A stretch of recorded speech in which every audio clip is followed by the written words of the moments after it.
Your app compiled fine yesterday. Today TypeScript is screaming about types. What changed? When type mismatches hit, start at the source.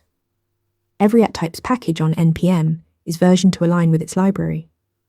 If you are on Express 4.18, you want @types/express at 4.18 as well. Check npm-use or the DefinitelyTyped repository to find the right version, then install it explicitly. Major and minor versions should line up. When no matching types exist, write your own. Create a .d.ts file and use declare module to describe missing or incorrect APIs.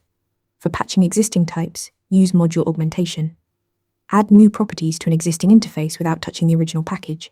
This is the cleanest long-term fix when community types lag behind a library release. Need a quick escape? Enable skipLibCheck in your config to suppress all declaration file errors. Or use a type assertion to silence a specific complaint. Treat both as temporary workarounds. Document them clearly and plan to revisit. Finally, lock your versions to prevent future drift. Use the resolutions field in yarn or the overrides field in npm8 and above to pin a specific @types version across all dependencies, including transitive ones. Match types to the library version. Declare what is missing. Fall back to skipLibCheck only as a last resort, and pin versions in your package manager. Know these moves cold. Want to get better at answering questions like this? With Interview Mentor, you practice real interview questions out loud. You get personalized feedback and a grade on every answer, and you can track your improvement over time.